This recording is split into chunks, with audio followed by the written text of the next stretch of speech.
force with which two lives come together. Sometimes for good, sometimes for evil.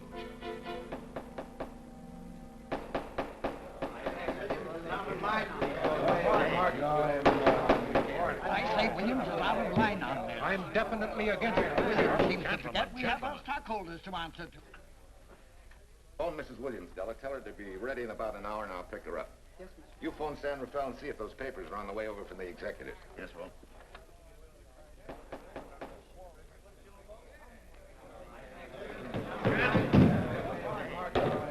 Well, Mr. Darcy, what's the score? 9-0? I'm afraid it is, Walt. If you think you can persuade them to change their minds, go right ahead. Gentlemen, I never interfere in stock issues, dividends, or anything else in your department. I must run my department with no interference. Either I know why and when I need more factory space, or you need another boy. And that's all right with me, too. Because I can take these plants and pick my own spot in the motor production field. You won't have to worry so much about dividends. There won't be many. Hold on. I'm sure none of us want to lose Walt. Or our dividends. What do you say we take another vote? Now, all in favor of buying the 3 new factories signify by saying aye. Aye. Aye. Aye? Aye. Aye. Aye. An unanimous vote. Congratulations, Walt. Congratulate the board. They're the winners. Williams, if these factories are so valuable that other companies would jump at the chance to get them, how do you know that you can buy them at the price you quoted us? How do I know? I bought them this morning. Good morning. Della, I was asked to rush this up for Mr. Williams. Get my wife, Della? Your maid said she'd gone to the dentist. I gave her the message. Oh, fine. Oh, this just came. Thank you. What about those papers? They're here. Burke's checking them now. Good.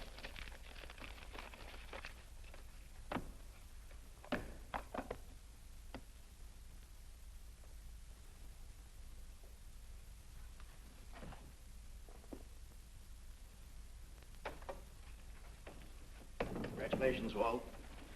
Take a look at Clause 4. Those provisions haven't been clarified yet. Oh, no? I wanted to leave for Tahoe right away. Get Judge Deering on the phone, will you? Never mind. I can get faster action if I run out to San Rafael myself and stick with them till they're right. Yeah? Mrs. Williams on 3. Oh, put the blueprints of that new diesel in, will you? I want Jackson to see him. Hi, Duchess. I'm afraid now we won't be able to leave till about 5 o'clock. What? You're not going with me, but I counted on it. But I thought as soon as Dr. Harris took care of whatever it was, I'd feel better. I don't. Stupid thing still aches, and I certainly wouldn't be a very desirable driving companion. Now, seriously, darling, you run along and buy your little factories and hurry home. I'll send you back to the office. And cheat me out of my goodbye kiss? Not a chance. I've got to drive over to San Rafael. I'll stop on the way. Love me? Bye, dear.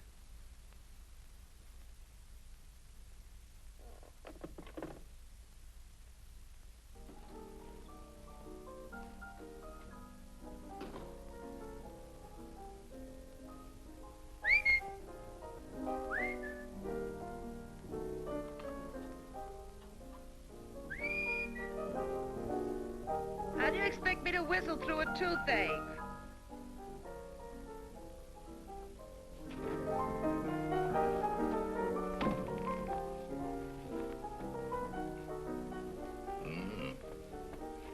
Nothing in the whole world smells as sweet as you do, Duchess. Certainly don't feel sweet. I was grouchy as an old bear. Well, old Doc Williams can give you something to fix that. Close your eyes. Relax a minute. Take a look at that and see if you don't feel better. Oh, Walt. Oh, darling, it's beautiful.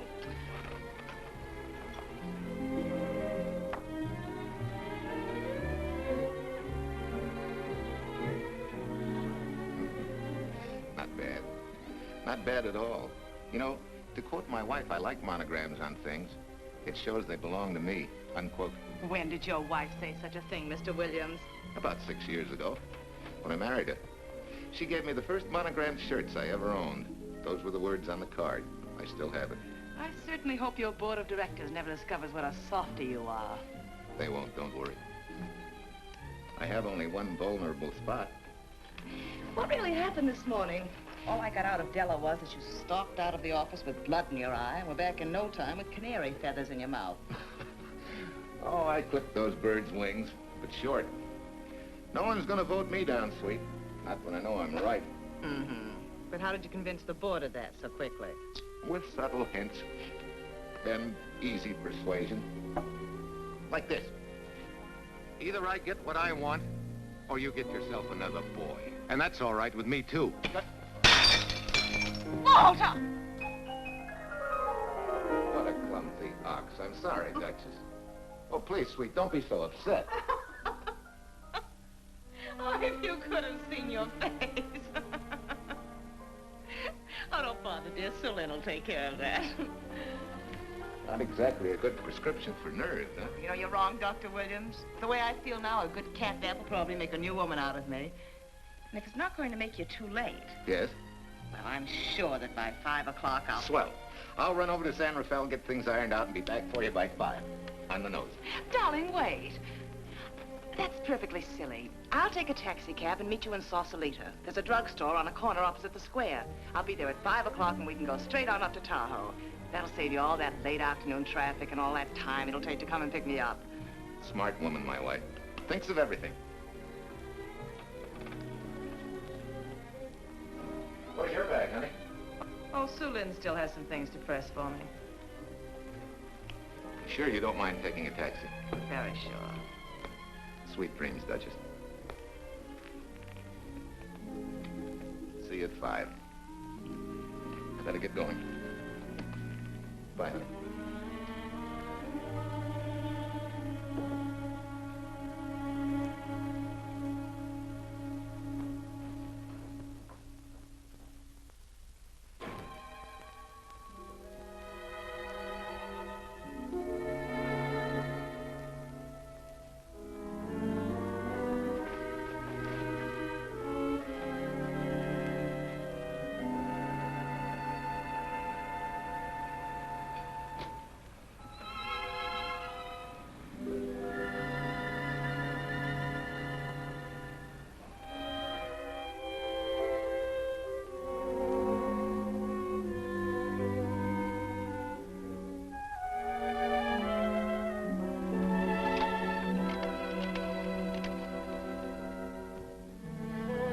Long distance?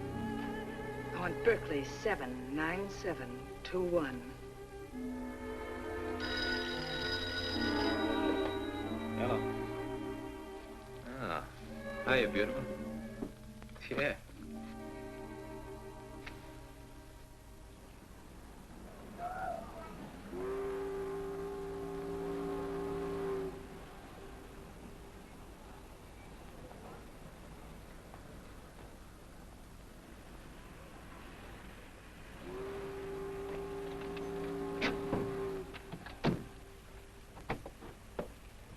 Here.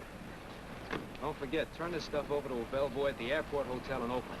Tell him to hold it for Jack Burns. Jack Burns, the airport hotel. That's right, I'll be checking in later. What do I owe you? $1.15 a here. All this stuff back to Oakland. Yeah, here. Buy yourself a new key. Thanks.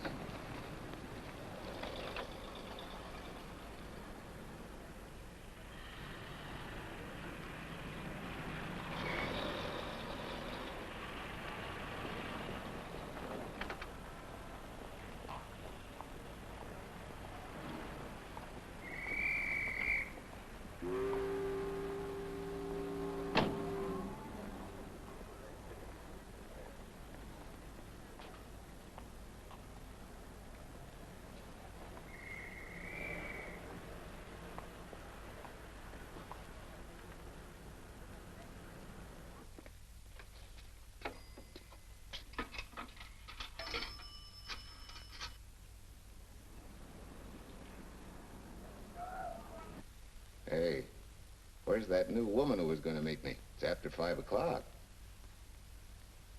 Oh, gee, I was so sure you were going to be okay. Maybe you better get yourself another dentist, huh? Of course I understand, honey, of course. Just to prove it to you, I'm coming right on home. No, you really mustn't, darling. I'm going to be perfectly all right, really. And besides... Besides what? Well, I've done something you're not going to like. You remember Aunt Margaret back in Illinois? You mean the old gal in Evanston? I'm way ahead of you. How much? Well, it isn't money this time. It's another relative. Her favorite nephew, Jim Torrance. All of a sudden, right out of the blue, just after you left, he telephoned me from Berkeley. Okay, Judge, I'll see him when I get back. Well, you don't understand, dear. You're going to see him right away. What? Well, all he seemed to want was to be able to get back to Illinois, so I... So you buy him a ticket. That's easy. Well, it isn't. I offered to, but he got huffy and said he didn't want any handouts, and... Well, without thinking, I told him we'd pick him up and give him a lift as far as Denver. I won't say I'm getting exactly an even trade for you, but where do I find this guy? Well, he should be there right now. I told him to be on the lookout for a cream-colored roadster, just in case we failed to recognize one another after all these years. Oh, darling, you're such a lamb. You sure you forgive me? What do you think? Well, I had better run along, or Cousin Jim might get nervous. Take it easy, sweet, and miss me, will you? I do already. Don't drive fast. And please take care of yourself. Softy. Goodbye.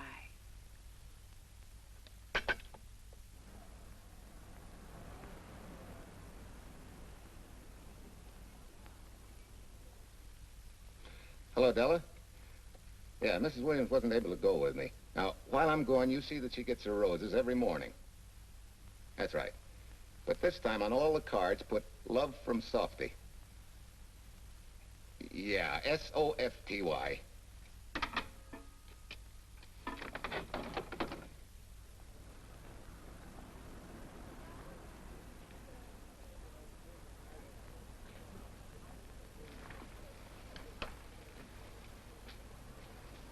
Hello.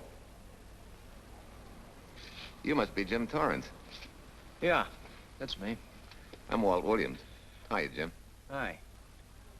Where's Irene? Oh, she's a little under the weather at the last minute. Worse luck. Oh, that's too bad. I was hoping I'd see her. Yeah, I'm disappointed, too. Where's your luggage? Oh, I'm wearing it. Less trouble that way.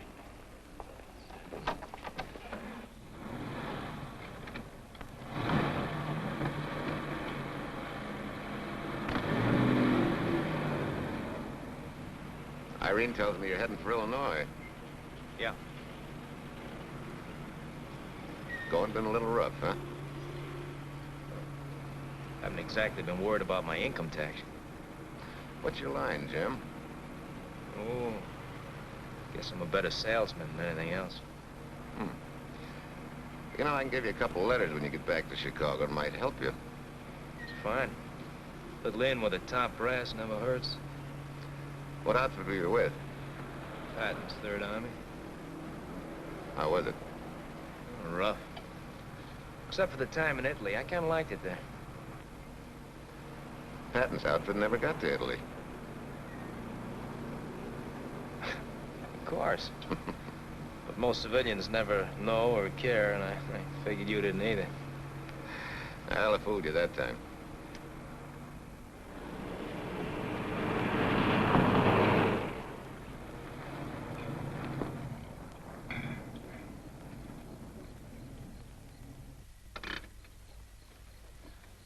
Our last chance to chow for a while. How about it? No, thanks. I grabbed a hamburger while I was waiting for you. I can still taste the harness.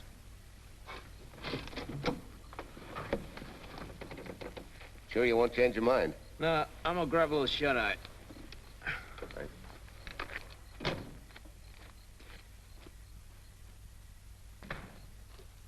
Chicken sandwich and a Coke. One chicken sandwich.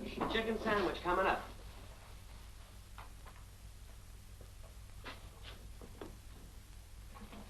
Give me change for $1, will you? Yes, sir.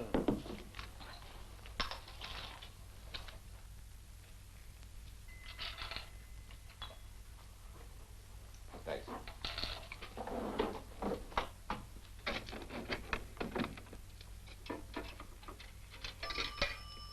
San Francisco. Klondike, 2. 6714.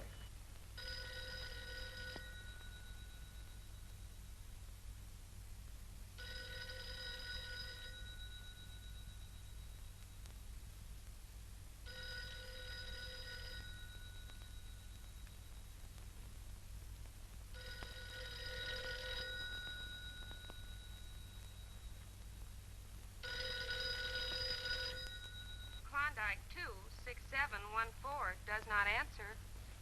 Oh. Well, try Sutter 1, 2599, please. Bayview Apartments. Oh, yes, Mr. Williams. No, your maid isn't there tonight, sir. Well, she said Mrs. Williams was taking something to make her sleep and wasn't to be disturbed.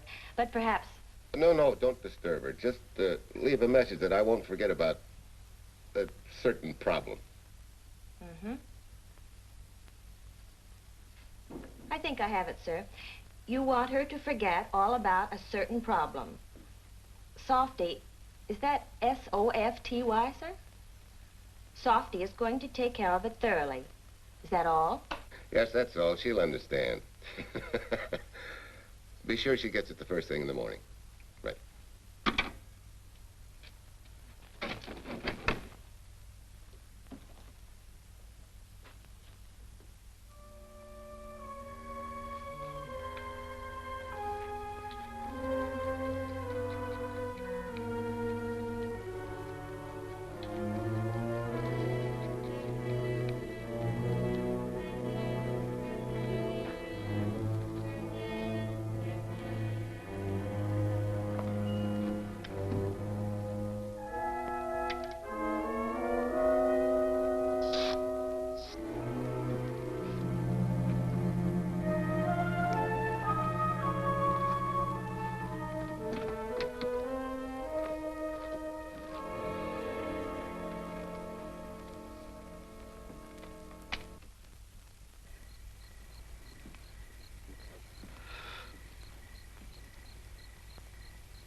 Oh, hi.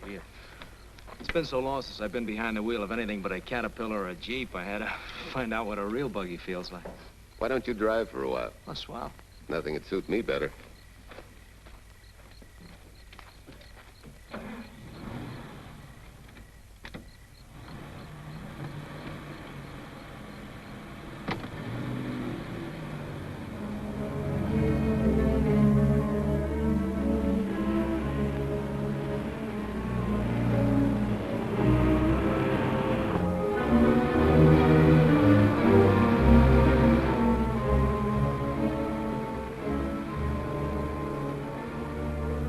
Tell me, Irene still got that little scar on her cheek? That one she got from the fall? Yeah. You can hardly see it now, though. How'd you know about that? She just got it last summer. Thought you said you hadn't seen her for years. Oh, from Aunt Margaret, of course. How else? She always sends me the news in her letters.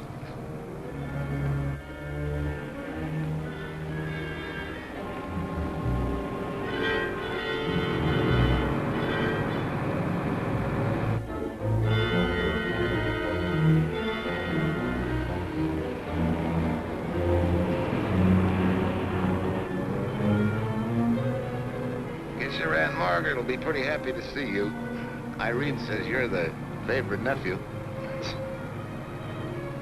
Afraid my lovely cousin was just giving me a build-up for your benefit. You don't know Irene. Maybe not.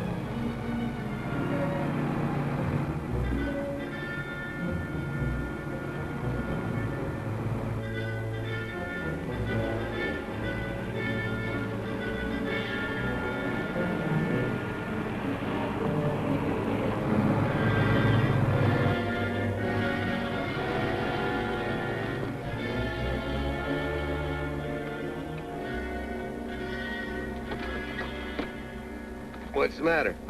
I think we got a flat.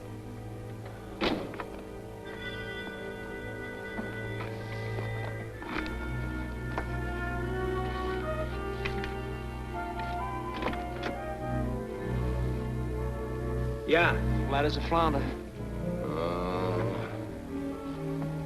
Well, let's get to work. Hey, look out there, young fella. That's quite a drop.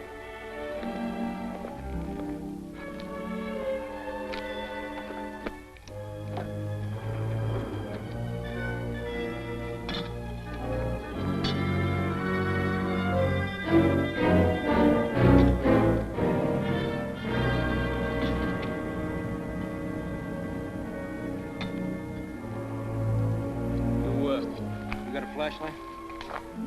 I think I have. Get the jack. I'll take a look.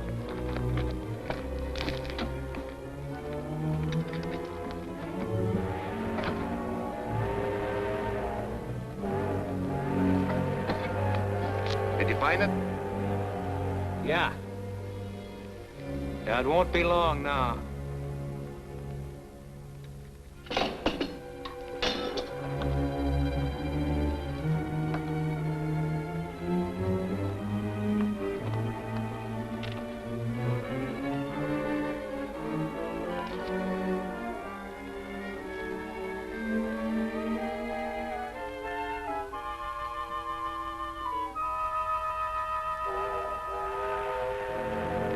Come on, let's get going. Wait a minute. Did one of your cufflinks fall out? Huh? Oh, something dropped. I heard it fall right down there at your feet. Hmm. Well, he must have rolled under the car.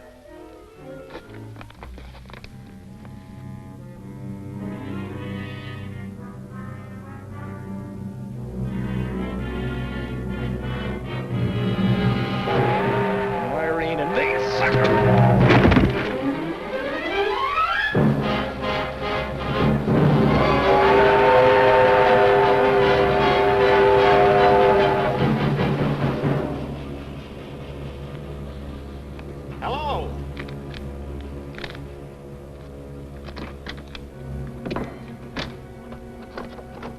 Need a hand? No. I'm all set now. Okay. Good night.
That guy must be crazy.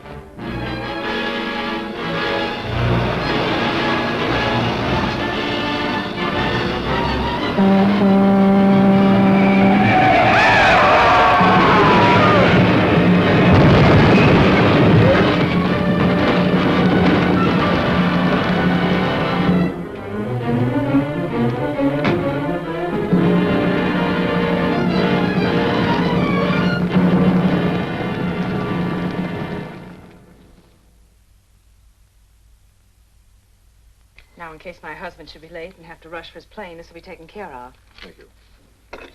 Tell Mrs. Burns to 302.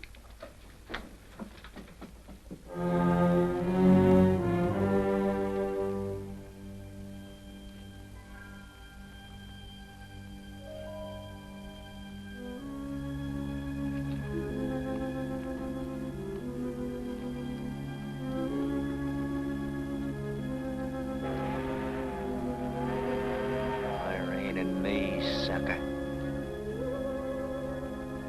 From Irene and me, sucker.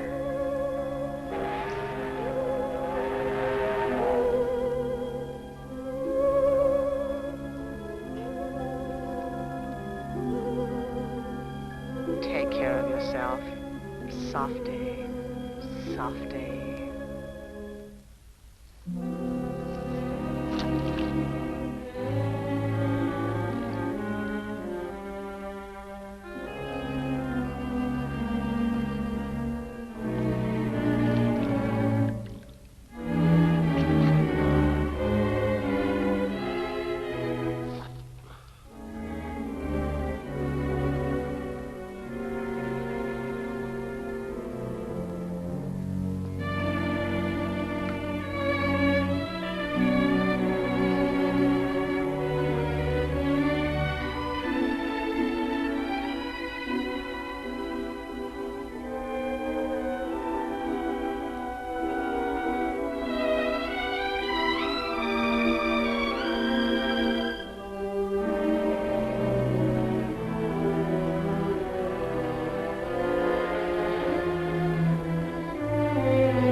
Young lady, Excuse me. I want to see Mrs. Walter Williams. I'm sorry, sir, but she left orders not to be disturbed. I'm sorry, too. Lieutenant Quincy of the police department.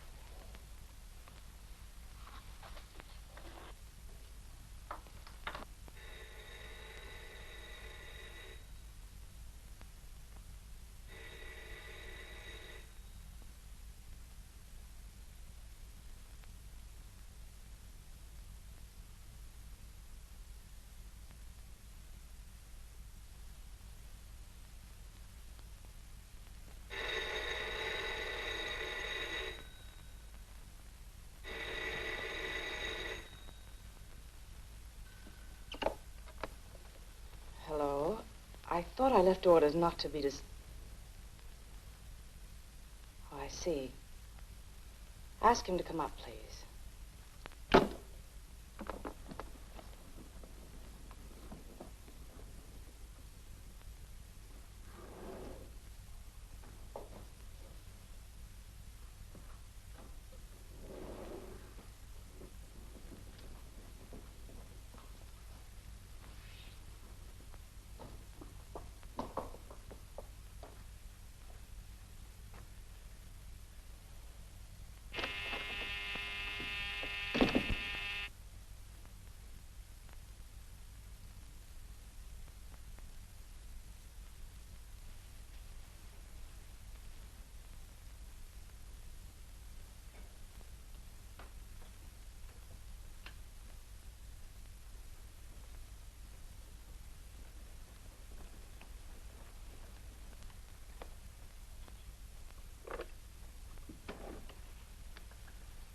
Yes?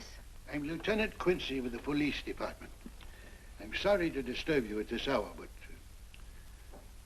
may I come in? Of course.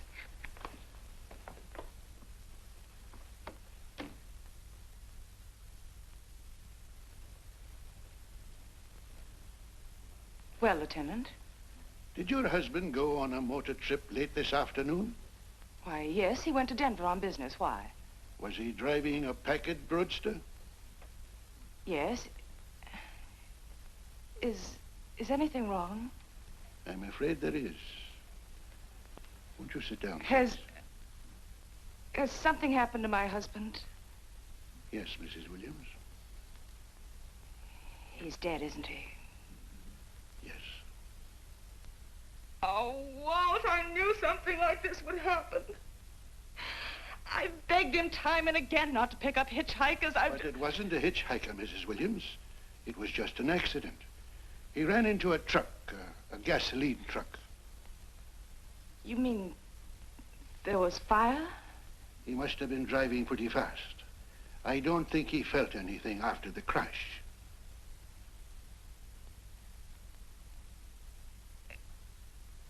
If there's nothing more you need me for, Lieutenant, I think I understand.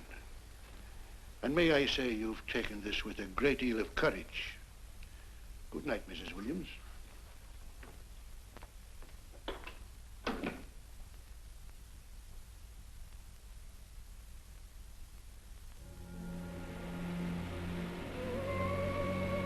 take care of yourself. Softly. From Irene and me. Softly.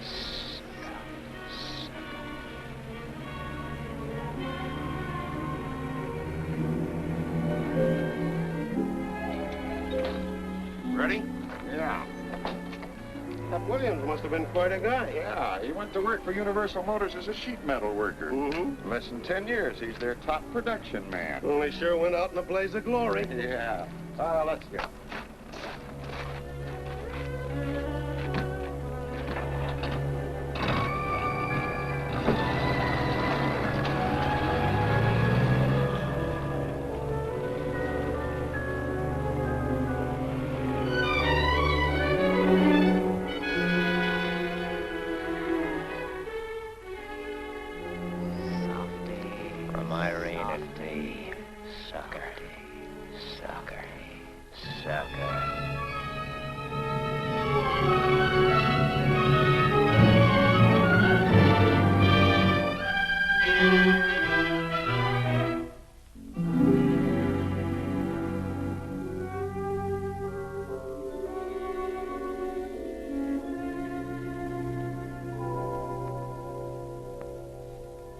Well, could Mr. Burns have taken a later plane and still made connections for Mexico City?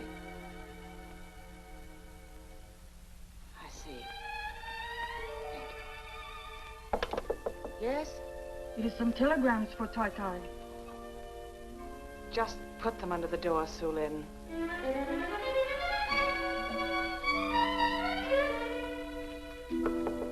Please, Tai, a policeman Quincy most anxious to see you.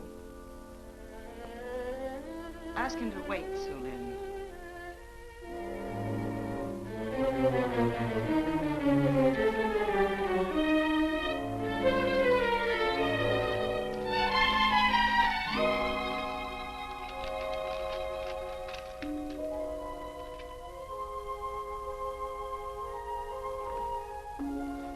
Mrs. Williams will see you presently. Well, wait, please.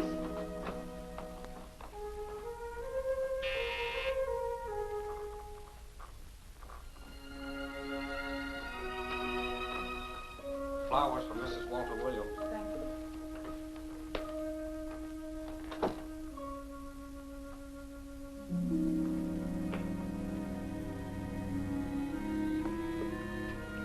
Roses like Mr. Williams always sending when he's away. You seem to have been very fond of Mr. Williams. Sulin is honored to have served him 5 years, and he... I'm sorry to keep you waiting, Lieutenant. I wouldn't be disturbing you again if it wasn't necessary. And I would be keeping you but a moment. You're being very considerate. Won't you sit down?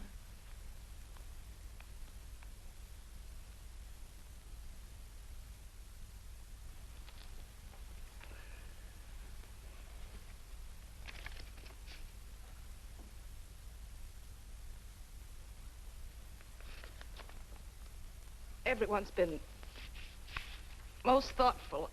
And why shouldn't they be? Forgive me. I'm all right now. What was it, Lieutenant? The state police would like to have some information.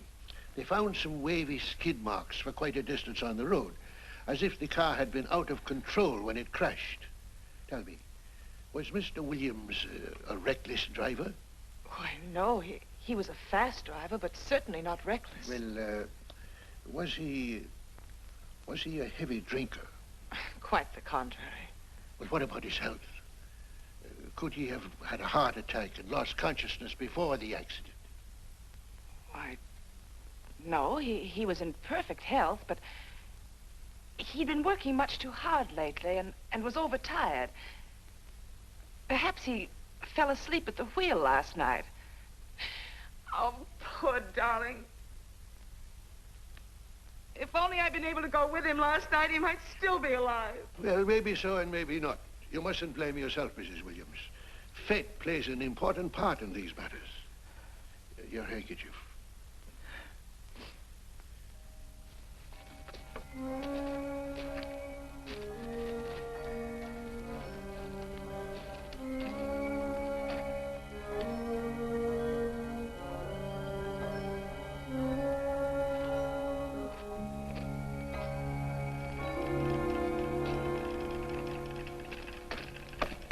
When's the next train to San Francisco?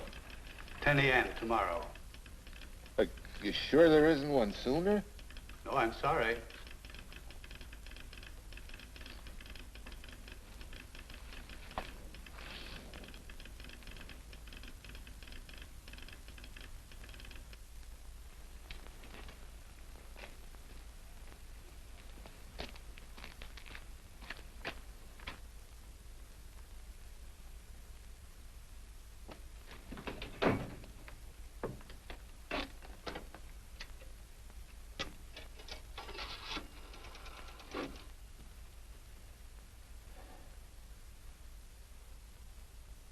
We have a circuit now, sir. Evanston. Calling Mrs. Margaret Hubbard's residence in Evanston. One moment, please.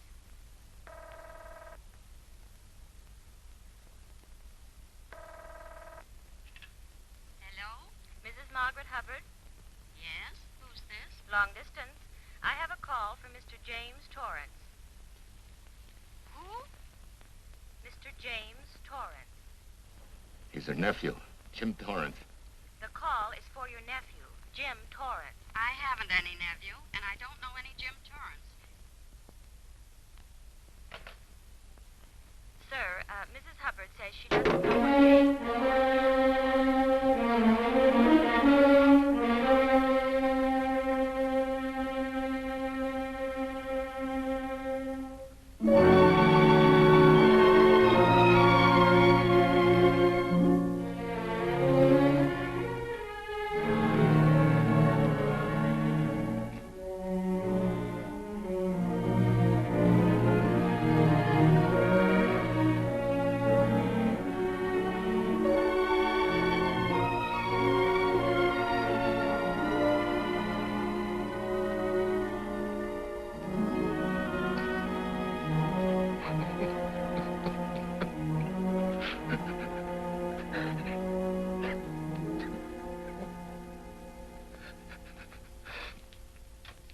What's the matter, son? Looks like you need a doctor. Doctor? I can't leave the station, but old Doc Bender's just across the road there. Yeah. Doctor? Think you can make it? Yeah. I'll make it.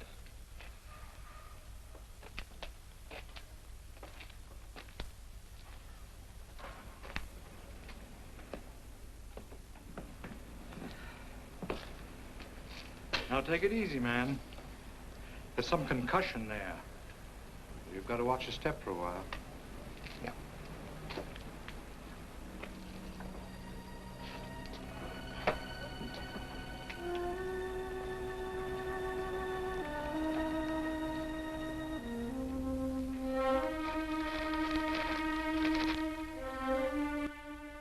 Walter Williams' beautiful widow, who by her own request sat alone in the family alcove during the service.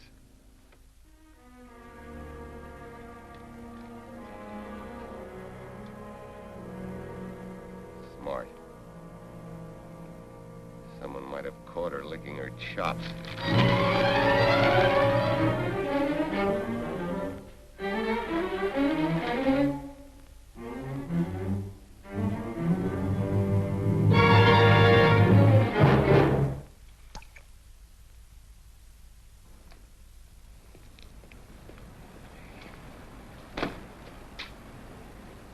Hey, what's that? Walter Williams. Walter Hey, ain't that the guy that... For the love of Mike, what's that briefcase doing here? He's dead. They did him a dirty trick if he ain't. Hey, now, wait a minute. Don't touch it. We better turn it over to the police.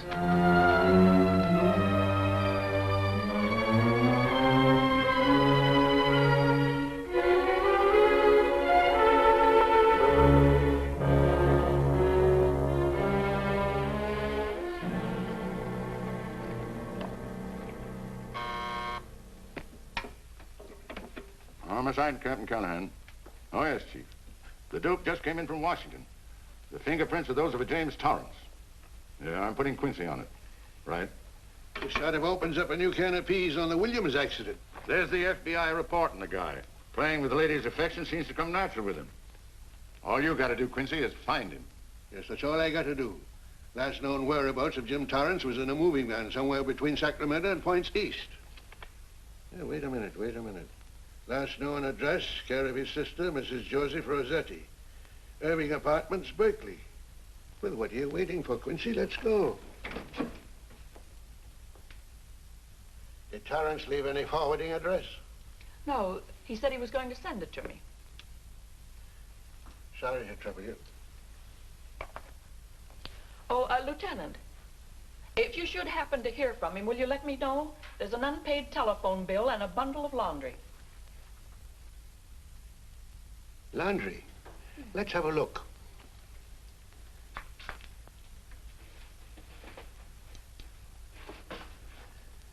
I may have to take this along with me. Not without a receipt, you don't. You mean you don't trust the police? In my business, you don't trust anybody. Mine, too. Holy St. Valentine's Day. Look, he had the same thing on his shirts, too.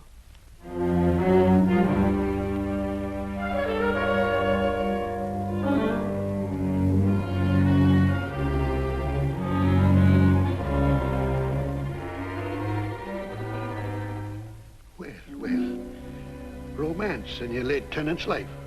Did you ever see the lady? You know, I never did. But I always knew when she'd been here, the wonderful perfume. I'll lay you 10 to 1 she's a rich widow. Could be. Wait, I'll get you his telephone bill. Pretty fancy stuff for a hitchhiker. Yeah, but he's a pretty fancy hitchhiker. According to the shirt maker, a certain lady in the town had these made special. And they're just like her husband's. Only his initials were WW. Sort of smells, don't it, Cal? Now take a look at this little item that was also found in the laundry. I for Irene and W for... Well, it could be for Williams, too, couldn't it? Yeah.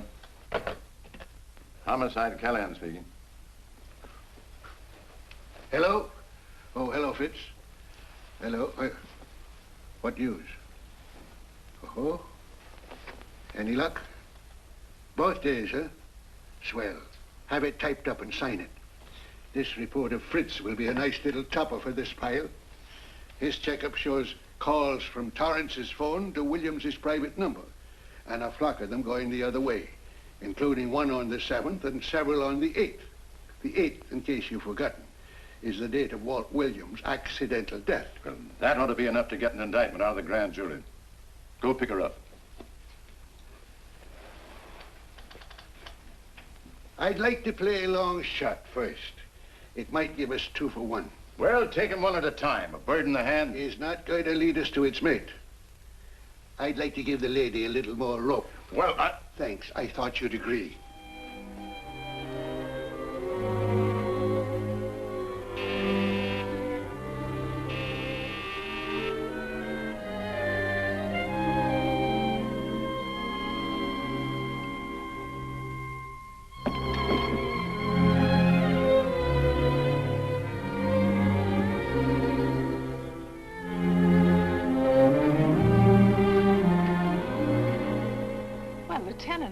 You just caught me. I'm glad. I have some rather startling news I thought you should know before it hits the headlines. Come in. Thank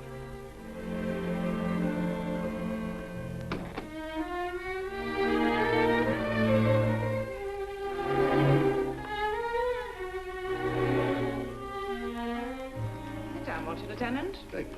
I'm very anxious to hear about this news. It seems that your first hunch, remember, that a hitchhiker was responsible for your husband's death? Well, Mrs. Williams, you may have been right. Why, I don't understand. Your husband's briefcase turned up in Kansas City yesterday in a moving van that had stopped at the scene of the accident that night. Apparently, the murderer made his getaway in it. That explains the wavy skid marks that made us suspect your husband was ill or unconscious at the time of the crash. Yes, I suppose it does. And by now, the man is probably out of the country and never will be found. Don't you worry, Mrs. Williams. There were fingerprints on that briefcase. And as soon as we get the FBI report from Washington, his identity will be known and his description sent out on police broadcast. Oh, we'll find him all right. But just now we are keeping things quiet so the murderer will feel safe until we are ready to close in on him. Yes, I can see the wisdom of that. Yes, I thought you would understand and cooperate. As soon as we know his name, it is possible that you might recognize it as someone with a motive. There's that possibility. You know I'll do everything I can to help. I'm sure of it. Now I'll run along. You'll hear from me. I'll let myself out. Don't bother. And don't worry. Good day.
$1.35.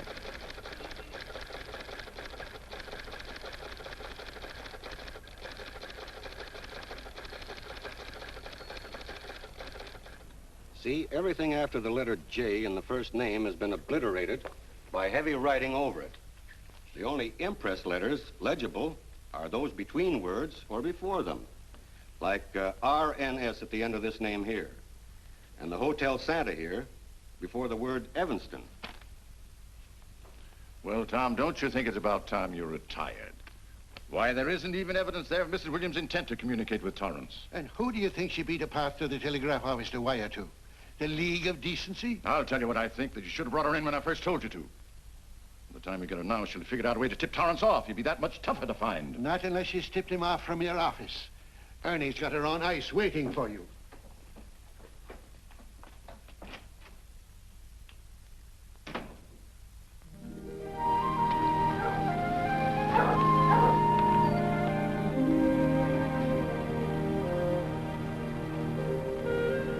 Pretty good, huh?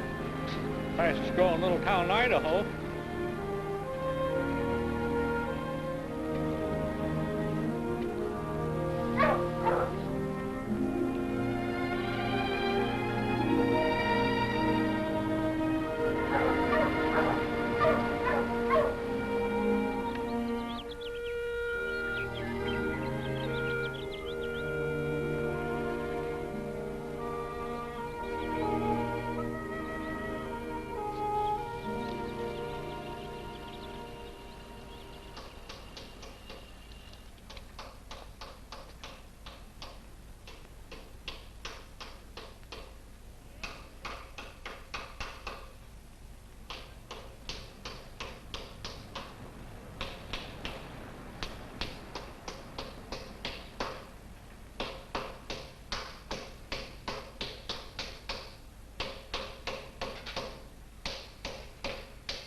Have a heart, son. You trying to wreck that engine?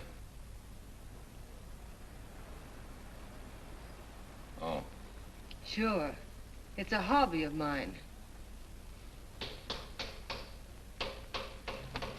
The way you're going at it, you can't miss.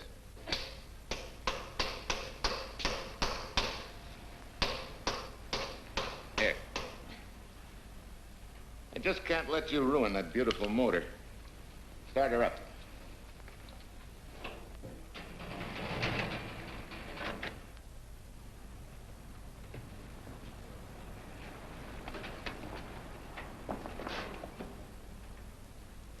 Okay, start her up.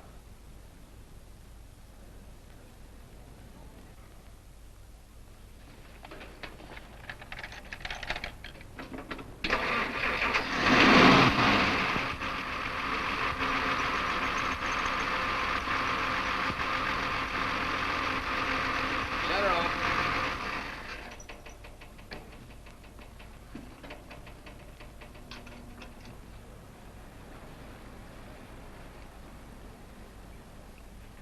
You're certainly not a mechanic by trade.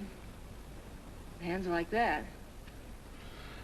Maybe it's a hobby of mine.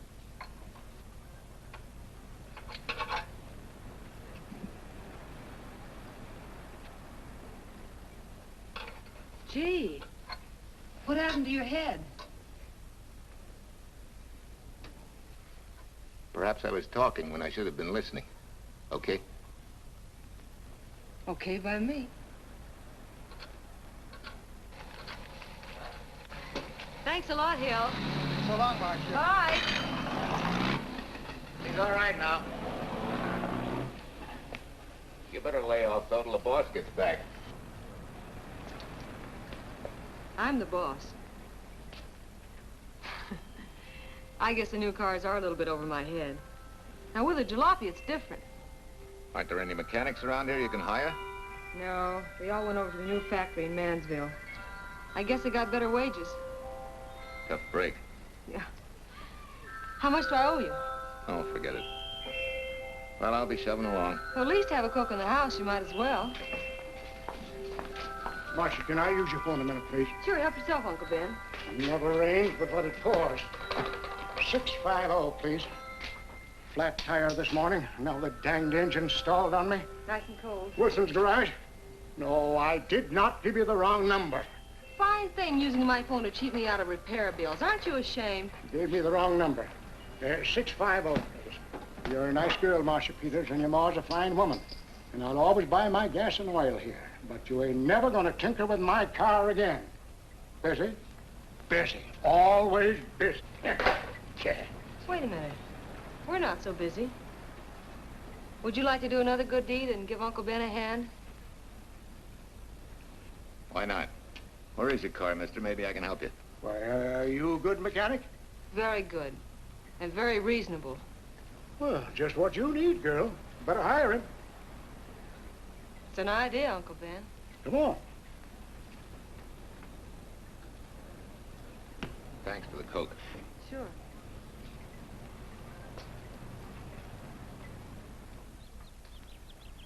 Well, I got Uncle Ben fixed up all right. Nothing but a sticky carburetor valve. Bye. I hope he paid you.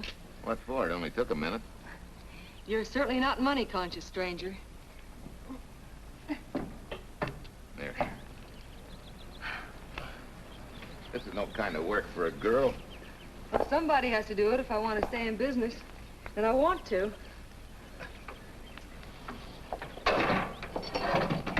Must be some business that you're better suited for. Couldn't you lease this place to somebody? Sure. I did while my husband was overseas. But when he was killed in Okinawa, well, we'd made a lot of plans for the future here. And I had a hunch he'd like it if I took over and tried to make a go of it. Takes more than a hunch to do that. I got along famously. Business has been fine until lately when the help got short. Could be again. I had a good mechanic. Yeah. You sure need one, all right. Well, for Pete's sake, say yes or no. Do you want the job or don't you? You mean you'd hire me without knowing anything about me? You can repair automobiles. What else do I need to know? Except your name. Well? Why not? Sure. I'll try it for a while till you get someone permanent. The name's Bill Walker. Okay, Bill, it's a deal. And maybe if business gets real good, you'll want to stay. Oh, don't count on it. Where does this go, on the rack? Yeah.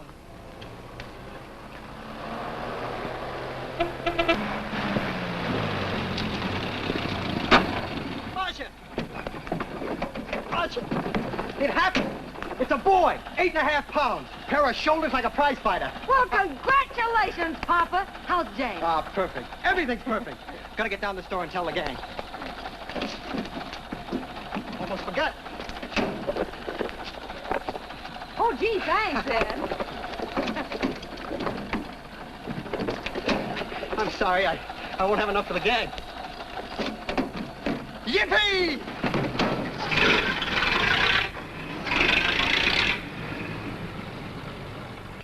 Thanks. Say, we haven't settled the matter of wages yet. Maybe I can't pay your regular salary. Suppose we leave that open till you find out how much I'm worth to the business. Doesn't seem to be any business right now. Might be a good time for me to get rid of this beard and find a place to board.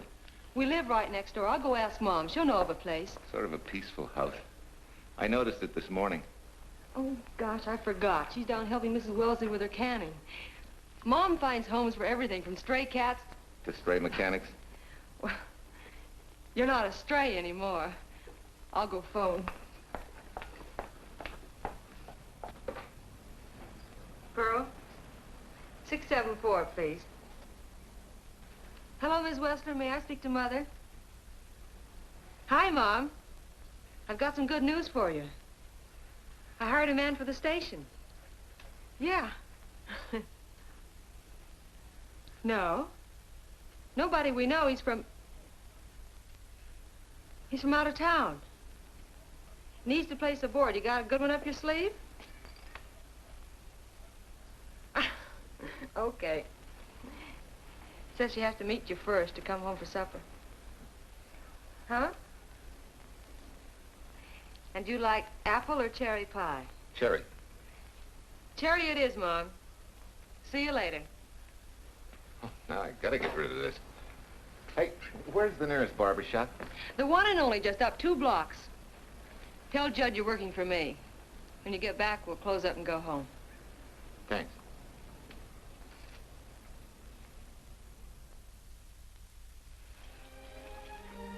Well, that's real nice. You must have had a good bringing up, young man. Thank you for the young man. We thank thee, O Lord, for thy bounty, and ask thy blessing on this food and on the new friend who shares it with us. I hope hope you're good and hungry, Mr. Walker. Who wouldn't be? Mark, she's like a sparrow, with all the hard work she does, too. May I have your plate, please? Well, she can start taking it easy now. Boss, the help. Thank you. She never takes anything easy. Has to put her whole heart and soul into everything she does. Well, now that you're through with me, Mom, how about Bill? Have you thought of a place for him to stay? Well, why can't he stay right here? We have a spare bedroom going to waste. And I think you like my cooking. Like it? That's very kind of you, Mrs. King, but it seems an imposition. Imposition, nothing. That's good business. I can get back what I pay you in board and room. Well, Marcia, what a thing to say. If you'd like to stay, we'd like to have you. We have some more vegetables. Mrs. King, you have a boarder. May I have a biscuit, please? Oh, excuse me.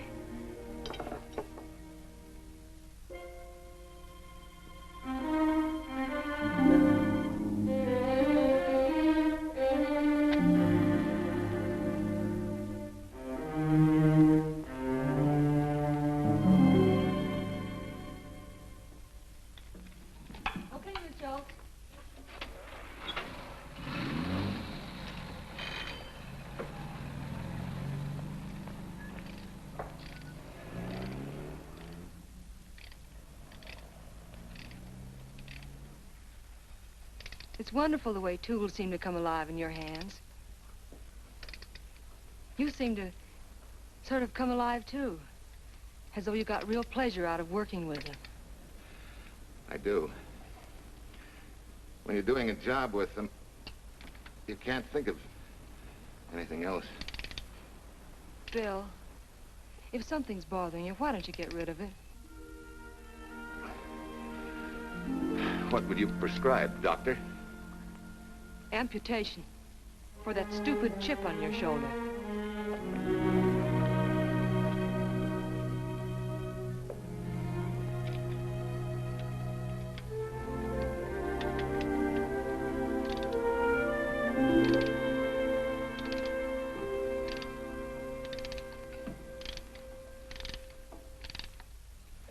What you need is a ring job.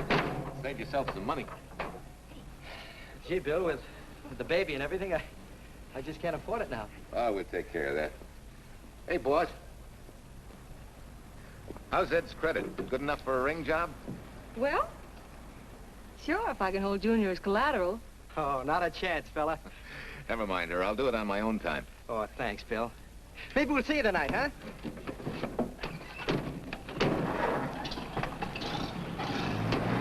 Some shoulders, huh? Yeah. Some father, huh?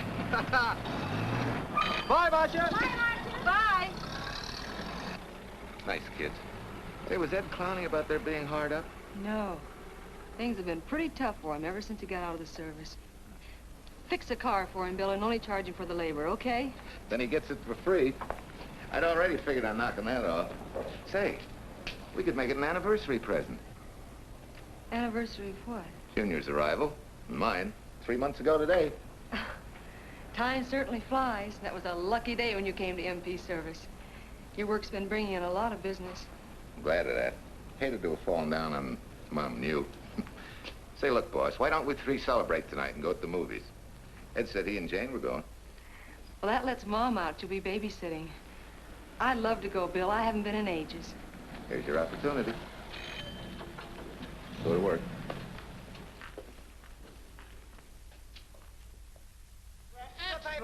Irene Williams, held for murder. Read all extra, extra. Irene.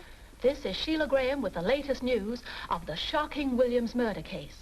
While beautiful Irene Williams is held for trial, charged with conspiring to kill her late husband, the police are searching for James Torrance, believed to be the lover of Mrs. Williams and her partner in the horrible murder of Walter Williams.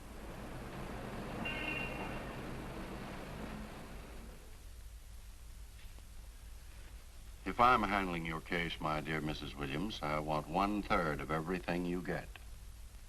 You're out of your mind. You don't realize what I'll get as Walt's widow. Perhaps you don't realize the spot you're in.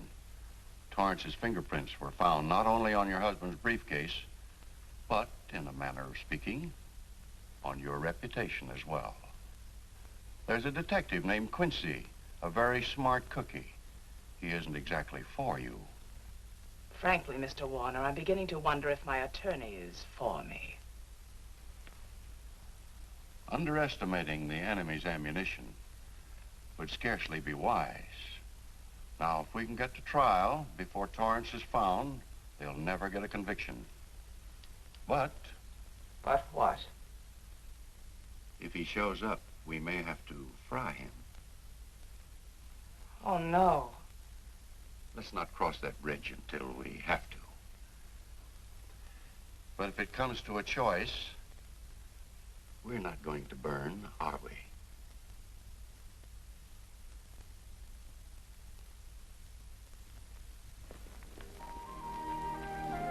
Aren't you the chatterbox this afternoon?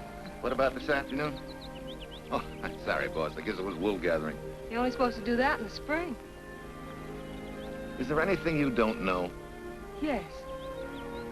What's San Francisco got that we haven't? Better newspapers, for one thing. Anyway, California's supposed to be the land of opportunity. I thought that by now you liked it here. I do. Very much. It's a good town. Nice people. Swell boss. Thanks. We like you, too. No fooling, Bill. You'd be surprised how many people ask questions about you. What kind of questions? Oh, where you came from, do you have any family, and do you like it here, and are you going to stay? Al Knox asked me at the movie last night if you wanted to join the volunteer fire department. Just interested, friendly things. I suppose it is natural for people to wonder about a stranger who moves into their community, like I did. You know, I've been thinking, maybe it wasn't such a good idea, you and I going to the movies last night. It's all right being seen in the station and here with Mom, but... You get used to that in a town this size. They're always trying to marry people off. You just ignore it, and after a while they forget about it. I'll go get cleaned up for supper.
Tell you how many years this Sunday takes me back. Did you always fall asleep during the sermon? I wasn't asleep, Mrs. Peters. I merely closed my eyes to concentrate. Oh, so that's what you call it. I had to nudge you to stop you from nodding. Quiet. You're disturbing my reminiscent mood. Even smells the same. Could be the same bees buzzing in the same clover. As they say, you can take a boy out of the country, but... A rolling stone gathers no moss. It has to stop rolling sometime, doesn't it, Bill? Sometime, maybe. We grow a very becoming shade of moss here in Larkspur. Don't you think? You grow a lot of nice things here. Anyone in particular? You'll have to skip the answer to that one. Someone tore it out of the book.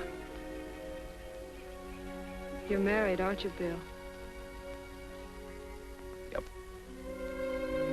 That's right. You must have loved her very much to have been hurt so deeply. To be so afraid of someone, even yourself. Maybe it's better that way. then no one gets hurt. Bitterness and hatred hurt everyone. Can't you see, Bill? They're like a wall that shuts out all the sunshine from a garden and lets everything wither. Make room in your heart for something else, can't you? I guess this is my day for sermons. Sorry. As Mom would say, you never get rich minding the other fellow's business. Hey, that's a flyer. I'll be seeing you.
Mrs. Wesley sent a couple of jars of peaches.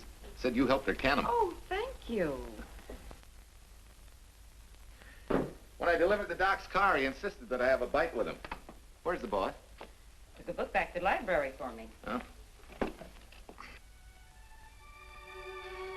What a day.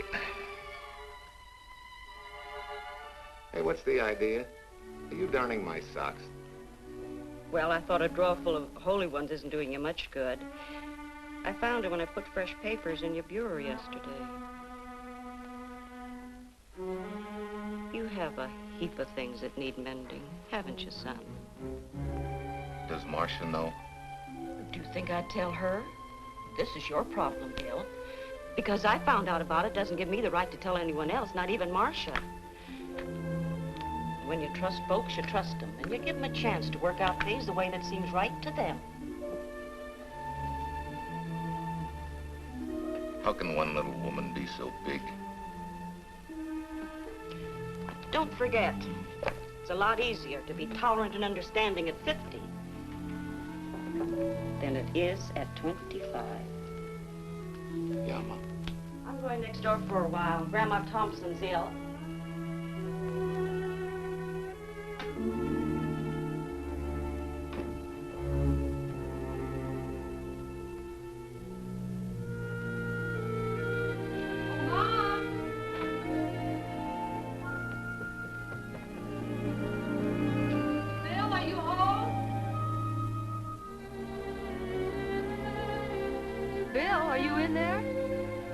Yeah.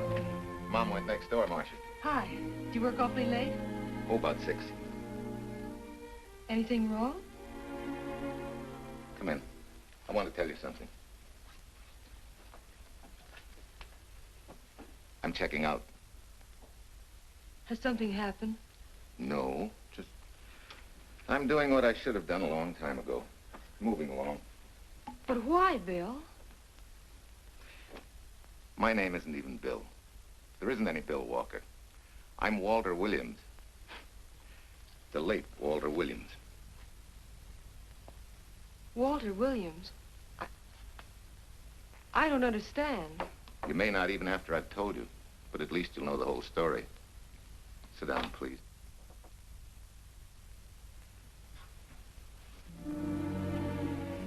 Finally, Larkspur. And you. From there on, you know. I'm glad you're going back to make things right. Going back? Wild horses couldn't drag me back. What are you going to do about your wife? Nothing. You're going to let her go to trial for murder? Oh, no, Bill. Why not? She tried to kill me, she and her cousin. But they didn't. Who says they didn't? Let them try and prove it. No matter what your wife did, she can't be tried for something that didn't happen. Oh, Bill, can't you see? You bet I can see. She deserves everything she's getting. Sorry part of it is they'll never convict her. No, Bill. The sorry part is you're not big enough to take a hard jolt to your pride and to your ego. Sure. It hurts to be tricked and cheated by someone you loved and believed in. But that doesn't give you the right to take justice into your own hands, to trample on the hearts of others and walk out on life. A barren, frustrated boyhood. A marriage to a woman who accepted my love, yet despised me so thoroughly she resorted to murder. I'll never think of our moments together without nausea. I feel stripped bare, degraded. Because you've closed your mind and heart to everything else. Even me.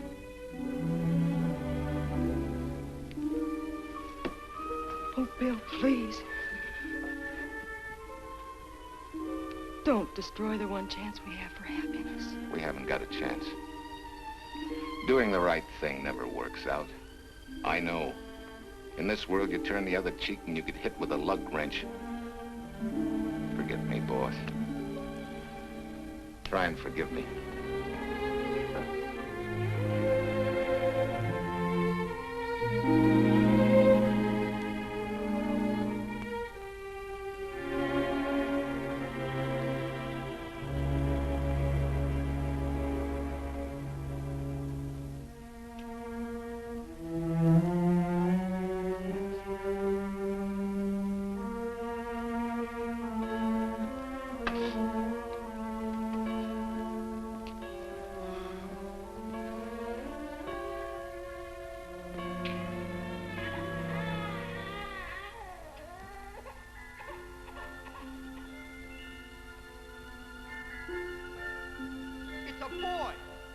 Shoulders like a prize fighter.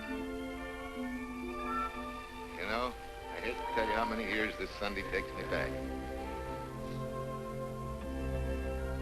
You have a heap of things that need mending, haven't you, son?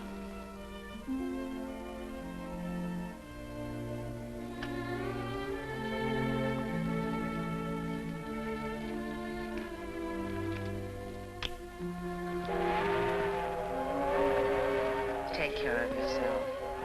Softly. Marguerite and me. Soft as soft as You're not big enough to take a hard jolt to your pride and to your ego. Sure. It hurts to be tricked and cheated by someone you loved and believed in. But that doesn't give you the right to take justice into your own hands. Trample on the hearts of others and walk out on life. Oh, Bill, please. Don't destroy the one chance we have for happiness.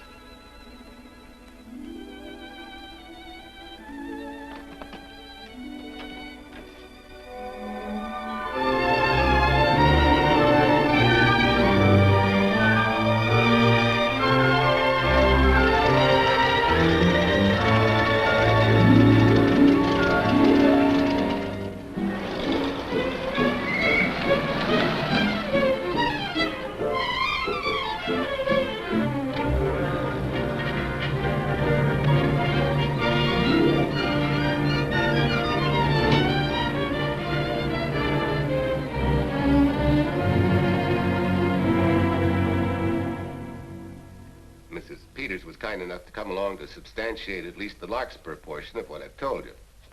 Very thoughtful of you, Mrs. Peters. Mr. Williams, when you read in the newspaper that the hitchhiker who attacked you had been, well, a close friend of your wife's for some time, it must have been a great shock to you. I didn't come here to discuss my emotional reactions, Lieutenant. If you need me for anything further, Captain, my office will know where to reach me. Let's go, Martha. Just a minute, Mr. Williams. We'll need your signed statement for the grand jury when we ask for your wife's release. It won't take long to be typed. Yeah? All right.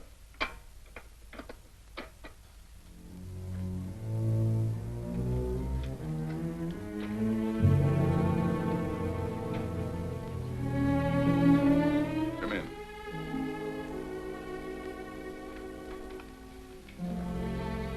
Sit down. Mrs. Williams, We have news for you. Really? I can scarcely wait.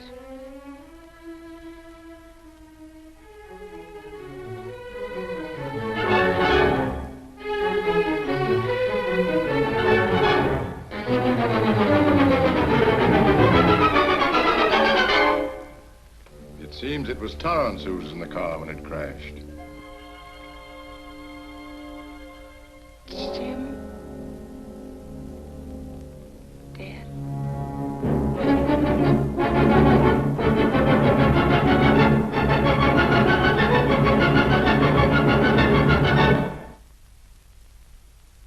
You did it. You killed him. No. He tried to kill me. Thought he had. And he ran into the truck. It was an accident. An accident? You wait all these months to tell this story. You let me rot in this filthy jail. Wait a minute. You let everybody believe you're dead. Pretty convenient, wasn't it? A dead man can't be tried for murder. Mr. Williams, perhaps your wife would understand better if you would explain to her about the amnesia. Amnesia? Oh, don't tell me you believe he had amnesia. Where's he been all this time, just wandering around in a daze? Tells us he's been in Larkspur, a little town in Idaho, working as a mechanic in a service station. Run by Mrs. Peters here.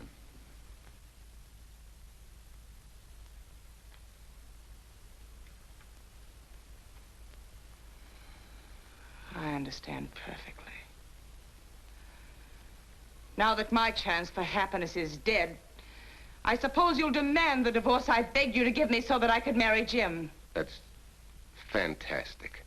Yes, isn't it? After you telling us that the man you picked up was a perfect stranger. Well, that's not true. The time and place for meeting Jim had all been arranged. I must advise you, there's a law that a wife can't testify against her husband. There's a law against murder, too, but that didn't stop him, and nothing's going to stop me until I'm through. It's all right with me, Captain. Go on. Talk your head off.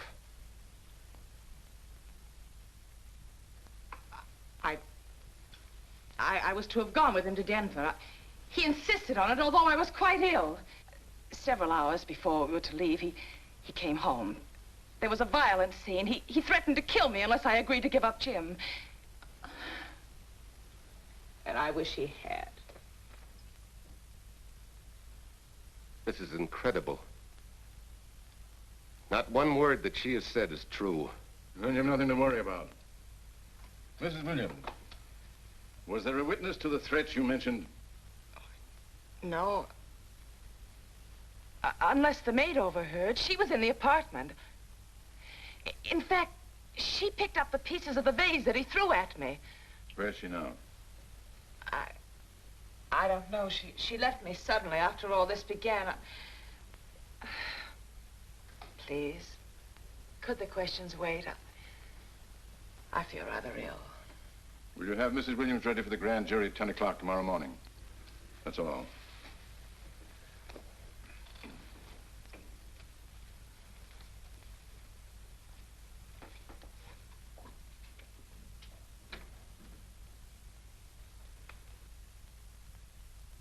We're going to hold you too, Williams.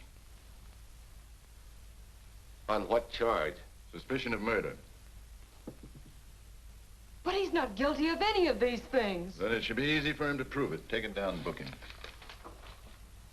That fiction of Mrs. Williams must have been very convincing. No, we just couldn't buy that yarn you tried to sell us. Let's go.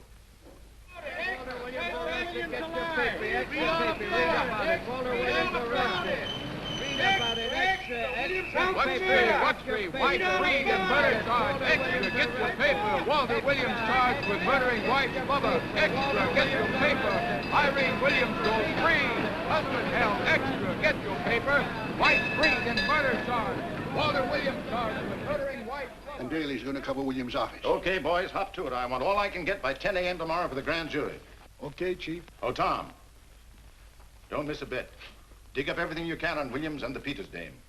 You sort of believed Irene Williams' story, didn't you, Ben? She made better sense than he did.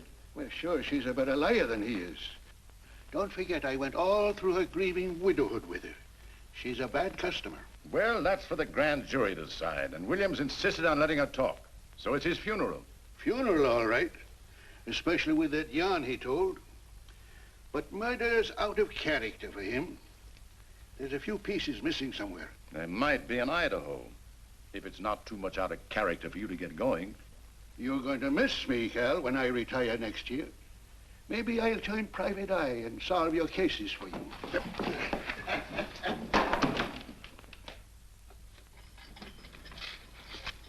Hi, Williams. Mr. Williams? Thanks. Got a deal from the bottom here, don't you? Sorry, Williams. Okay, Williams.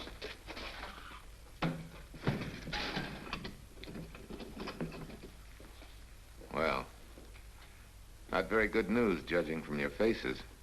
Well, Walt, the grand jury returned indictment against you. Mrs. Williams was released. I see. Now, don't you worry, Walt. We'll have you back at work where you're needed, and in short order. Come on, Eldridge. There's a visitor waiting far more attractive than we old fogies. We're just leaving, Mrs. Peters, but remember, don't hesitate to call on me for anything. Thank you so much.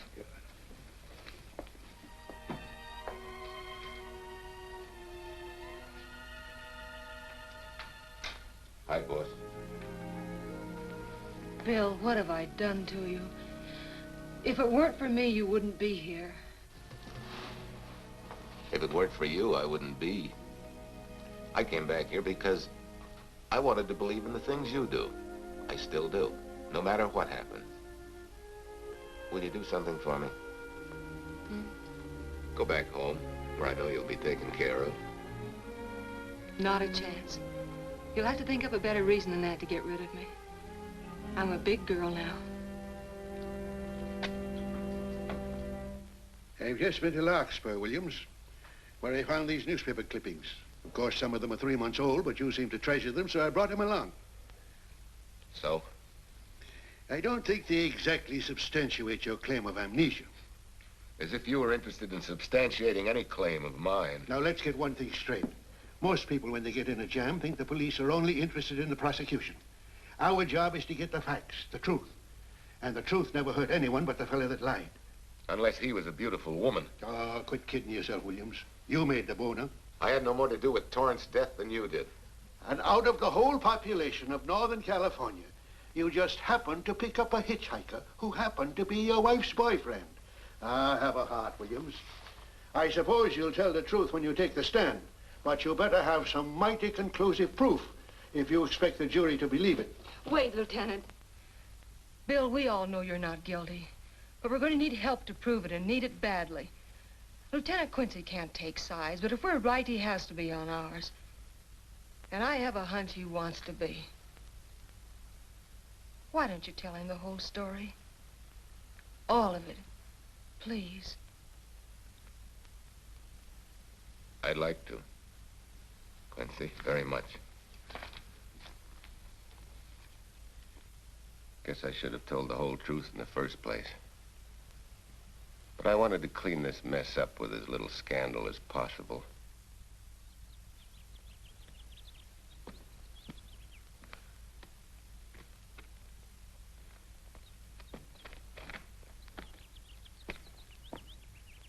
Well? No sign of the lug wrench or anything. My dear Mrs. Peters, will you please stop trying to be a detective? How many times do you think the police have combed this spot for any kind of evidence? Now, be a nice girl. Take Mr. Williams' advice. Go back to Larkspur. What time is it? It's only 4 o'clock. We still have time to go back to town and go on our hunt for Sue Lynn. Now, look here, young woman. You've had me on the run since early morn. But, Lieutenant, the maid seems to be our only hope now. We've got to keep looking till we find her, that's all. That's all? Wait. She was naturalized, wasn't she? Suffering chopsticks. Quincy, you dumb flatfoot. This Sue, what's her name, was Chinese born. If her port of entry was San Francisco, there'd still be a file on her, photo and all. Let's go. Back to town. Immigration.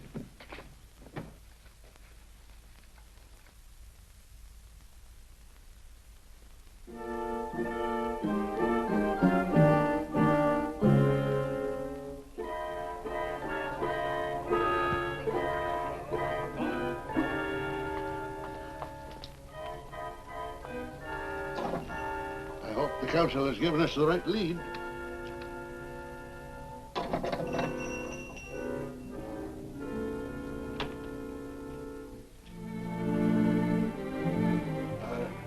You are Singh? Understand? You savvy English? Also French, Italian, and Hebrew. May one ask what is desired? We're looking for Su Ling Chung. The Chinese consul said you were her uncle and might tell us what she is. This daughter of my brother, has she offended the honorable police? Oh, no. They just wanted to ask her some questions about Mr. Williams, the man she used to work for. Ah Sing's heart is heavy that he cannot lead you to her. But things that are not known cannot be told. Well, if you hear anything of her, report it to headquarters.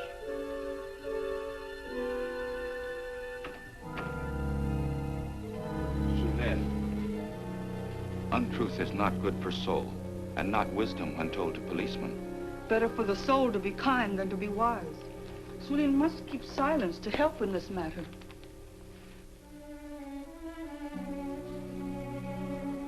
You know, you're quite a gal. In case I haven't told you lately. You're just too easily pleased, that's all. There must be a way out. Why can't we find it? Oh, buck up, boys. Tomorrow's another day. Yesterday you go to trial. Bill, I'm afraid. And the state intends to prove, beyond any reasonable doubt, that the defendant, Walter Williams, did, with malice aforethought, kill the deceased James Torrance, whom he knew to be his wife's lover. And that with his victim dead beside him, he drove his car into the course of an oncoming truck, jumping clear himself some seconds prior to the crash. And subsequently, he made his getaway in the back of a loaded furniture van. And for 3 months, as Bill Walker, he laughed at justice, but had imprisoned his unfaithful wife for conspiracy in his own murder. But then he decided that being dead cramped his style. He thought he could eat his cake and have it too. So he returned, most anxious to explain his long absence and to right the dreadful mistake that had imprisoned his wife for 3 months. Ladies and gentlemen, it was a cold-blooded, premeditated murder and must be punished to the fullest extent of the law. Call the first witness, please. Captain Callahan, did Walter Williams tell you what suddenly cured his amnesia after 3 months? No, he did not. But he did tell you the man that struck the blow which caused the amnesia was a total stranger, a hitchhiker he had picked up. Yes? And that he knew nothing of this man's identity or relationship with his wife until he suddenly recovered from his amnesia and heard or read the details. That's what he said. That's all. Thank you, Captain. Your witness, Counselor. No questions. No. I saw no signs of amnesia, but definite concussion. He was a bit evasive in answering questions, but not vague or unsure. In your opinion, Doctor, could this head injury have been caused by a fall? Yes. If the head had struck on some object, such as a stone or a metal pipe. That's all, thank you. Your witness. Dr. Bender, are you familiar with a tool known as a lug wrench for changing automobile wheels? I'm afraid I am, sir. I've had a regular epidemic of flat tires lately. Well, then, in your opinion, could this head injury which you treated have been caused by a blow from a lug wrench? Yes. It could have been caused by that, too. Thank you, Doctor. The ones with the earliest dates, you will notice, are heavily creased, as though they'd been carried in a wallet or a coat pocket. Thank you.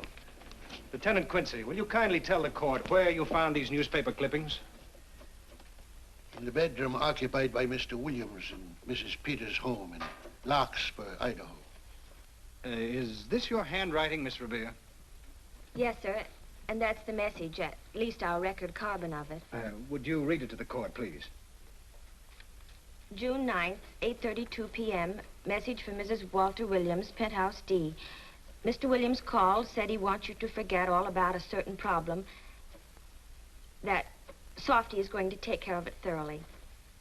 Was there any other conversation? Well, I just asked if that was all, and he said, yes, she'll understand, and sort of laughed as if it were a joke and hung up. Some joke killing the wife's boyfriend. That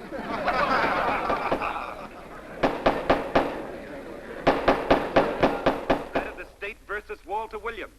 All the rounds so far have gone to the prosecution, and it was a grim-faced Williams who was returned to his cell this afternoon.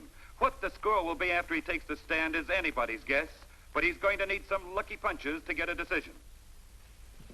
And though Torrance struck with intent to kill, after telling you this is from Irene and me, sucker, you still telephoned Illinois to find out if there was a cousin Jim. You are hard to convince, aren't you, Mr. Williams? Is it so incredible that a man should fight against believing such a thing about his wife? Oh, that is very touching. From a husband who planned a trip on which he intended to destroy his wife and did kill her lover. That's a lie. Your Honor, I object to the conclusions drawn by the prosecutor and move that it be stricken from the records. But, Your Honor, there is a corpus delicti, remember? Who was your wife's lover. Objection sustained. There's also her own story, which in front of witnesses you insisted she tell.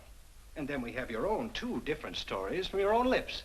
One featuring a perfectly strange hitchhiker, the second an equally strange cousin Jim, without a questionable substantiation for either bit of fiction.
Remember me, don't you? I was here with Lieutenant Quincy from the police department. I just followed Sue Lynn up the stairs. I saw her come in here.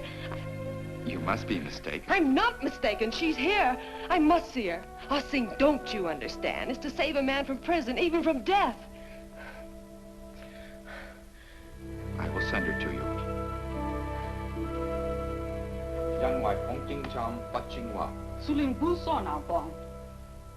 Oh, Sue Lynn, we've been looking for you all these weeks. Mr. Williams needs your help so desperately. I cannot help.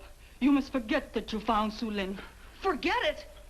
But you're his only witness. You're the only one that can help. Not as a witness.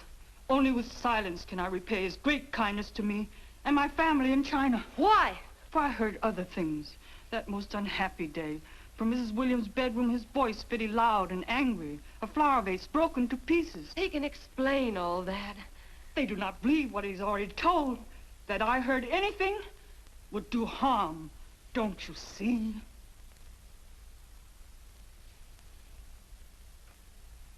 Yes. Much sorrow comes from women who know not honor and truth. And Mrs. Williams, she's not true, even to that Torrance man. What made you say that? That night when he was killed, her sickness was but wall of falsehood, behind which she could go secretly to a meeting place. You mean she went out that night? Sue Lynn, are you sure? Yes, because next morning in her bedroom I found street shoes that had been worn. Her coat on the closet floor with the sleeves turned inside out as though removed hurriedly. And in one pocket, a door key to some hotel. Sue Lynn, that's it. Proof that she and Torrance had planned to meet that night after he killed Mr. Williams. What hotel was it? Oh, I don't remember. The key. What did you do with it? Returned to coat pocket. Come on. We'll get to Lieutenant Quincy. He'll know what to do. And pray, Sue Lynn, every step of the way.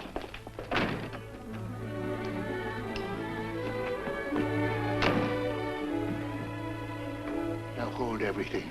Even if this long shot don't work out, we'll just keep on pitching.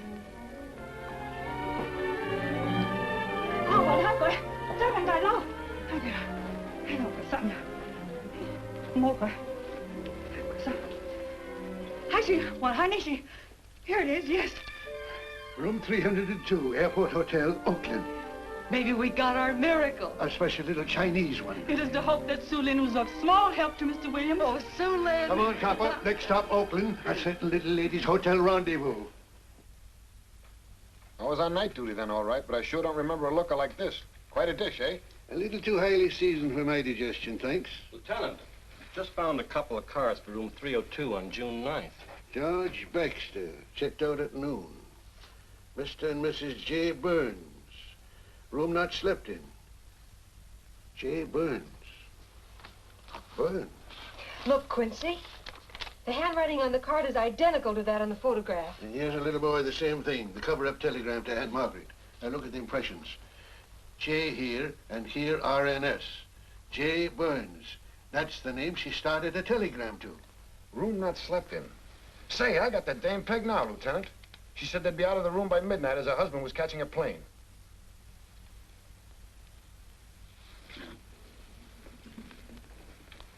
But Quincy... Reservation for Sam Andrews. Yes, sir. This ties it all up, doesn't it? Yeah, like a greased pig. What do you mean? We've got the evidence now, the proof. Of what? Sue Lynn's theory that Irene was playing the field? This evidence only proves that she came here to keep a date with a man named Burns. We can't even prove that he didn't keep the date. But you know he didn't. There wasn't any Burns. It was only a name that she and Torrance used. Fine. If you can prove that, Williams will be free. But none of this will prove it. Sorry, copper, but we are just up another blind alley. Willie, Yes, sir. there's a couple of sample cases for Mr. Sam Andrews. Came up from the station this morning. Take them to Parlor B right away. Sure thing, sir.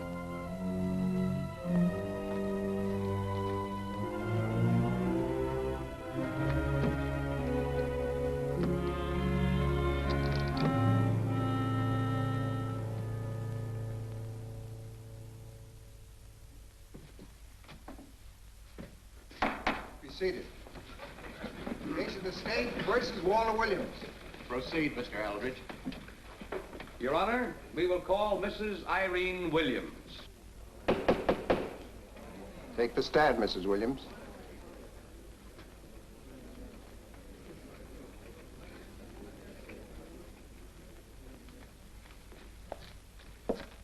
Raise your right hand. You solemnly swear the testimony you're about to give in this cause to be the truth, the whole truth, and nothing but the truth, so help you God? I do. Hey, what cooks? The defense calling her? Mr. Aldridge, what's the purpose in calling this witness? Merely for purpose of identifying handwriting. Now, Mrs. Williams, this photograph of you, Was stolen from my apartment. so, according to the inscription, to Walt, my adoring and adored husband, Irene, this belongs to Mr. Williams. This is your handwriting, isn't it? Of course. I'm touched that he should have wanted it so badly. And this telegram, addressed to Mrs. Margaret Hubbard, is that also your handwriting? It is.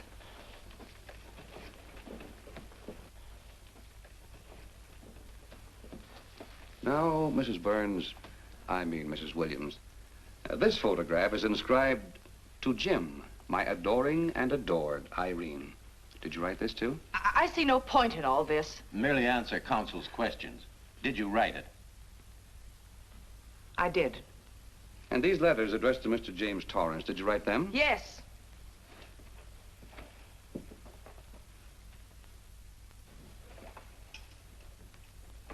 And this monogrammed garment, A gift from you to Mr. Torrance? Why must I be tortured again by all this? I never made any secret of my love for Jim Torrance.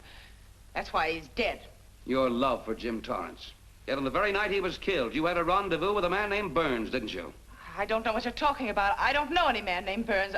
I was at home that night, very ill. Oh, yes, the sleeping pills.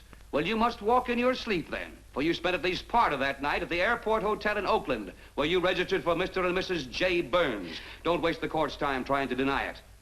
This is the registration card that you signed at 9:20 p.m. And there's the room clerk who assigned you to room 302. And this, Mrs. Williams, is the key to room 302, which you very carelessly left in the pocket of a coat which was found in your closet yesterday. All right, I was there. Now you're satisfied. Not quite. This J. Burns, Mrs. Williams, is his first name Jack? Yes. Have you been in contact with him lately? No. How long since you've seen or heard from this Jack Burns? Well, I don't know. I don't remember. You bet she doesn't remember, because there isn't any Jack Burns, and there never was. That was an alias for Jim Torrance. And it was Torrance who was to have met you that night, after your charming little plot to kill your husband had been duly executed. It's not true. It's not true. I have bad news for you, Mrs. Williams. I can prove it's true. These pajamas, these letters, this picture, all of which you identified for the court, were found in this suitcase, which is full of the clothes and personal belongings of Mr. James Torrance. And the suitcase was found in the baggage room of the airport hotel, where it's been held since June 9th.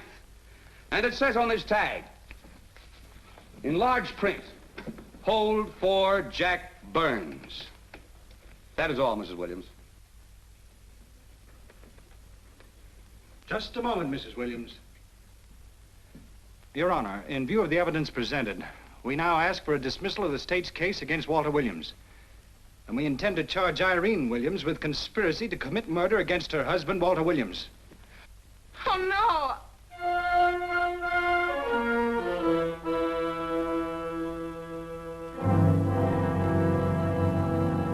The case against Walter Williams dismissed. Court adjourned until 2 o'clock. Well, that's that, Walt. Congratulations, Mr. Williams. I haven't the words for it, Quincy, but we could never have made it without you. Ah, sure you could. You know, son, right always wins if you give it a little push, especially when you get a copper like this one to do the pushing. Well, I'll be seeing you. You know, it'll seem kind of strange being able to eat and sleep without someone getting in your hair all the time. Oh, fine, Walt. We're looking forward to having your hand on the wheel again. The Denver plants are waiting for you to open them. You think you can make it in the morning? How about it, Counselor? You bet you can. Oh, good. Well, I'll be running along. Well, you think you like Denver? It's okay by me, boss. Yes, impact. The force with which two lives can come together. Sometimes for evil, sometimes for good.